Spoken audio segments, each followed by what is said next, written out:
Assassin's Creed 1 was one of my favorite games to play through as a kid. I played through it, and it was one of the only games that distracted me from all the multiplayer games that were out at the time that me and my friends were enjoying thoroughly. This is, like I said, I didn't play through many single-player games as a kid, but this one kind of gripped me, and I played through it, and I loved my experience. So, 16 years later, I decided to play through the game again, just to try to kind of revisit my old self and see if I still have the same opinions on the game now as I did back then. And in this video today, I'm just going to talk to you guys about whether or not I think you should do the same and revisit this game to see if it's worth it in 2023. So right off the bat, a couple things I want to mention. The gameplay that you're seeing here is from the PC version of the game. This is the director's cut on PC. So graphically, it looks probably a little bit sharper than it would if you played it on the original hardware. The Xbox 360, PS3, it might look a little bit more rough around the edges. So just keep that in mind if you decide to play through the game. What you're seeing may not be representative of what you get, depending on what you play. But if you are playing on PC, this is what it's going to look like. So there's that. The other thing I want to mention, I do have a third YouTube channel. I know it's fucking absurd. I don't know why I keep making YouTube channels, but the third channel is Confidence TV, and if you're interested in seeing the full playthrough of Assassin's Creed 1, I did upload it to Confidence TV, and it is over there. No commentary, no editing, full playthrough. And the reason for that, I like to fall asleep to gaming videos. Preferably no commentary on them. That's just something that kind of soothes me and comforts me. And I watch a lot of that stuff when I sleep, so I just decided to kind of make my own version of that type of channel, so that's what I did. I understand that channel is extremely niche, and if you're not interested in that at all, I completely understand. But if you are, that channel exists, so if you want to see it, it's over there. Alright, so let's start talking about this game here. Yeah, so right off the bat, I think graphically, on PC at least, it holds up pretty well. I think the game looks pretty good. Obviously, this game released in 2007, so it's not going to be the most pretty game you're ever going to see in your life, obviously. But there's some games you go back to that are just hard to go back to because of how they look. This game was not one of those games. I thought didn't really have any visual issues with it, and as a matter of fact, it's kind of impressive how many people just kind of roam around the city when you're running around the map. I thought they did a pretty good job with that, and it looked pretty good. So no issues on the graphical side of things. The one thing that does happen from time to time throughout your playthrough is you will hear people talking around the city, and they do not sound good. It sounds like they were recorded in a pop can or something. It just is rough, but obviously you have to take into account that this game is from 2007, so the recording equipment and the processes of recording audio, voiceover stuff was much different, so it doesn't sound as crisp as you would like it to. I mean, to the point that I'm mentioning it, because to the point that it sounded so bad that I'm mentioning it, it's very bad and very noticeable, but you have to give the game you have to cut the game a little bit of slack because it is old. So just something that I'd like to mention. So let's just talk about the goods first before we get to the bads. Unfortunately, there are quite a few things I have gripes with in this game. But the goods that I want to talk about first are the story. I think the story is actually pretty decent. It's not revolutionary by any means. It's not like the best video game story ever made, but it does its job to keep you interested and engaged in the story as you continue to play through. For those of you that don't know, in this game, you are Altair. You are an assassin, and you start the game by basically breaking the 3 tenets of the Assassin's Creed. And you get stripped of your rank, and you go back to being a novice. And because of your mistakes that you made during that first, basically, cutscene that opens the game up with, you have to kill 9. You have to assassinate 9 targets in exchange for your life, so that the master doesn't kill you. So that's kind of the whole premise of the game. You get stripped of your rank, you lose all your abilities, you start with basically nothing, and then you work your way up. Pretty standard story. The game gets a little interesting because obviously with each assassination target that you kill, Altair starts to get a little bit more skeptical of what he's doing. He starts to feel a little bit wrong about killing these people because he believes they all had good intentions, even though he's assassinating them. And the whole story is just, him trying to figure out if what he's doing is actually for good or if something else is going on behind the scenes that he is not aware of. So that's kind of how the whole story progresses. And obviously as you play through, you start to learn things, and that it is what it is. There is really good character progression between you and Malik. Malik is with you on the first mission at the beginning of the game, and in that mission, his brother gets killed. And so obviously he has a very strong hatred for Altair because he broke all the tenets of the Assassin's Creed, and in return his brother was murdered. So Malik has a deep hatred of Altair for a very, very good reason. And it turns out that Malik is the head of the Assassin's Bureau in Jerusalem. So you end up running into Malik about a few times throughout the game, and as you continue to progress and continue to relearn how to be an assassin, Malik goes from despising you to respecting you towards the end of the game, and that progression is satisfying, and it was a moment that I enjoyed. The issue with it is you only see Malik like 3 times. So you see him at the beginning of the game when he hates you. You see him in the middle of the game when you go do an assassination in Jerusalem. And then you see him again at the end of the game when you do the last assassination in Jerusalem before the finale of the game. And the last time that you see him is when you get that satisfying payoff. But it's like 8 hours in. And it's 8 hours in, and you only see him 3 times. So there's not a lot of time for the characters to really develop, but there is a payoff there that if you can get to is satisfying enough. And then obviously I don't care about spoilers at this point. This game's 16 years old.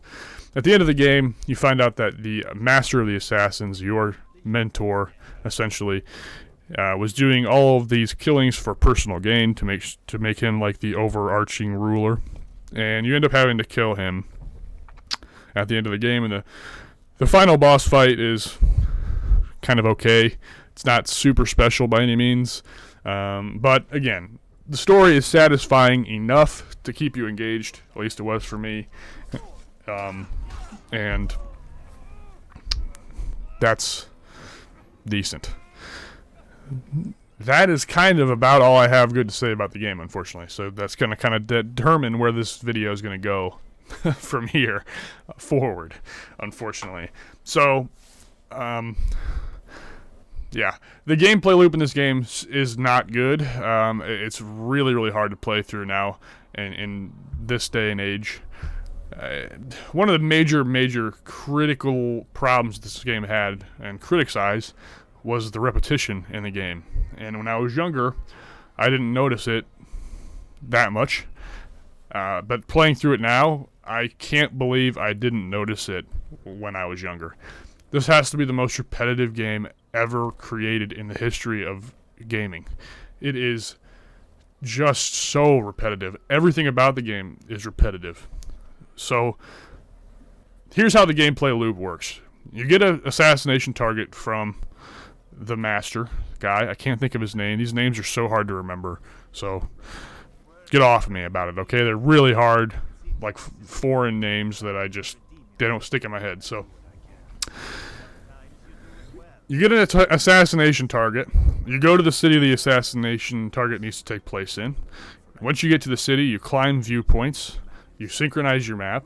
Once you synchronize your map, you get missions inside of the city that you have to complete in order to give yourself clues on your target. So you basically go to the town, you synchronize your map with the viewpoints, and then you do these missions. And then you assassinate the target. That's the main loop of the game, which is repetitive because you have to do that 9 times. But it gets worse because the side missions that you do to the investigations, as they call them, that you do to get your clues on the target, there are like 6 of them, and they are all the same in every city. You have an interrogation event where you find a person usually doing a speech. You go to him, you lock your camera onto him, you listen to this short speech that he gives. You then follow this target to a secluded area. You beat him up with your fists until he tells you, he gives you a clue, and that counts as, one of your investigations. Then you have a pickpocket investigation mission, which is the same concept. You end up going to a location, you eavesdrop on 2 people talking. Once the conversation concludes, they split ways. You follow the guy that your main target, and you pickpocket him, and that ends that investigation. And then that's that. Then you have informer missions. There are a few different types of informer missions. There is a assassination mission where you go to an informer. They give you 3 assassination targets. You have to complete the assassination targets while staying in stealth the entire time. Then you go back to the informer and he gives you a clue. They then have informer challenge, let's say like a race where you have to collect flags. You basically do a loop collecting all the flags. You go back to the informer. He gives you a clue. And then they have another like informer type of race, rooftop race challenge, where you basically have to go from the informer to another informer across the city, and you talk to that second informer, and he gives you the clue. And that is literally it. And those do not change at all. So every time you go to a city, you climb the viewpoint, you synchronize your map, you do the investigation missions.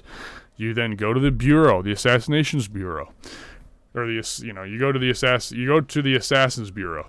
He gives you the location of your target. That then becomes a point on your map.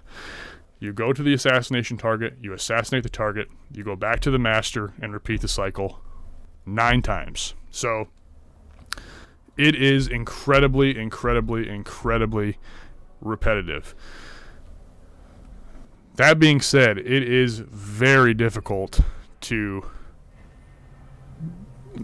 is very, very hard to want to do anything extra in this game. So I think 100%ing this game would be an absolute chore, because it just isn't, like, it just is so hard, because you just know what's going to happen at all times, because it's the same thing always, which is very difficult. And then another thing that happens, so with that being said, that's the gameplay loop. There are other things in the city that they tried to add to make it more alive. There are these indicators on your map where you can save citizens that are being basically roughed up by the local threat in the city. So for the first city, I actually did about all of the save citizen missions that I could.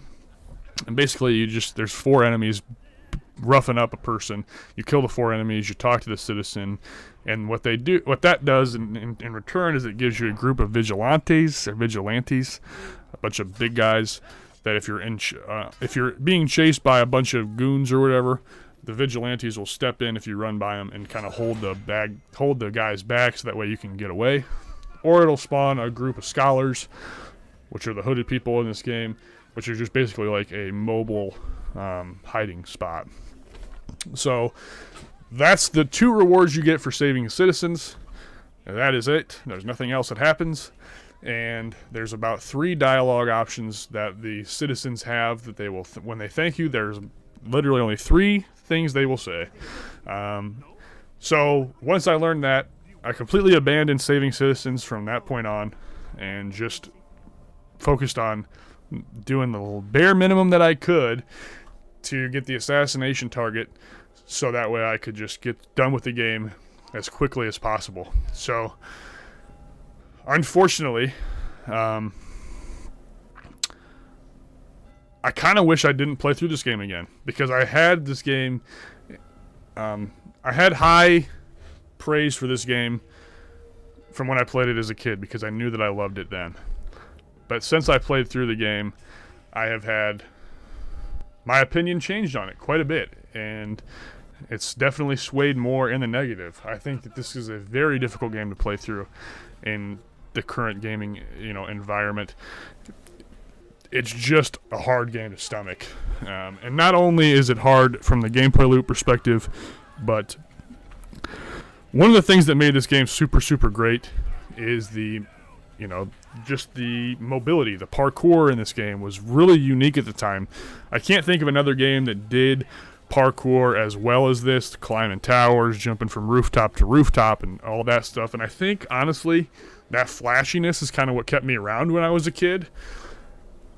But it controls like ass now. Like, I don't know what it is, but I had so many problems just controlling my character in this game. Like, I would be climbing a viewpoint and I would just launch off of the tower to my death. I did it so many times in this game, and there was one time in particular, there's one mission in particular, towards the end of the game, where you're at the docks, basically this big water area. And this is one of those old games where you can't swim, so if you touch the water, you instantly die. But it expects you to kind of jump on these little pegs that are in the water to get to the assassination target. So you're hopping on these little pegs in the water, and I'll insert footage here, hopefully, that you'll be able to see. So you're kind of jumping from boat to boat to peg to like tower in the ocean. And I probably did this for 20 minutes, and I kept just yeeting my character into the water, like not intentionally, just on accident. I would just launch into the water somehow, and I kept dying. And it was so frustrating that I eventually got to the point where I just completely bypassed it and detoured and ran around the entire water area so I could do the least amount of jumps possible to get to the location that I needed to be in. So that's really bad, because that was the whole thing that made this game unique, was like the parkour. And at one point in the game, I abandoned it entirely because I was so frustrated by it. So with that being said, with everything that I've said, it's pretty clear on my opinions. I do not recommend this game. I do not recommend playing through this game in 2023 unless you're an absolute die-hard Assassin's Creed fan and for some reason you haven't played through it and you want to see how this series began. In that case, definitely give it a shot, but I wouldn't commit yourself to finishing the game. It's just not worth it. There's so many other games that you can play that will give you a much better experience than this game. And obviously, I still have love for this game. It's a game that I'm always going to have a little bit more of a higher opinion on because of the nostalgia factor, because I did enjoy it so much when I was younger. But man, is it hard to get through today. If you don't have that nostalgia to get you through the game, I don't think there's any way that you'll be able to finish it. It's just too repetitive, and there's just not much there, unfortunately. So with that being said, I hope you guys enjoyed this video. I know it was kind of a bummer, and it definitely was a bummer for me to play through, but all in all, I'm glad that I did it. I'm glad I revisited it and was able to kind of relive some of those memories from when I was a kid. And yeah, I hope you guys enjoyed this. I know that this wasn't really a structured review by any means. It was just more kind of like me rambling about the game. But that's kind of how I like to do things. I like listening to podcasts. This is kind of inspired by podcasts. It's just kind of like a rambling, kind of talking about the game type of video. And I hope you guys enjoyed it. I will probably continue to make these as I continue to play through single-player games. I'm kind of in a single-player kick right now where just not that interested in multiplayer experiences, and I'm having more fun playing single-player stuff. So I'm going to keep playing single-player games, keep uploading those single-player game footages to Confidence TV, and hopefully we will continue to be able to make these type of casual reviews for you guys as well. But if you guys stuck all the way through, thank you guys so much. If there's anything I didn't mention, leave a comment down below. I'd be more than happy to answer any comments that you leave down below as well. And with that being said, thank you guys so much. Appreciate the hell out of you guys, as you guys already know. And we will see you guys on the next episode. Take it easy.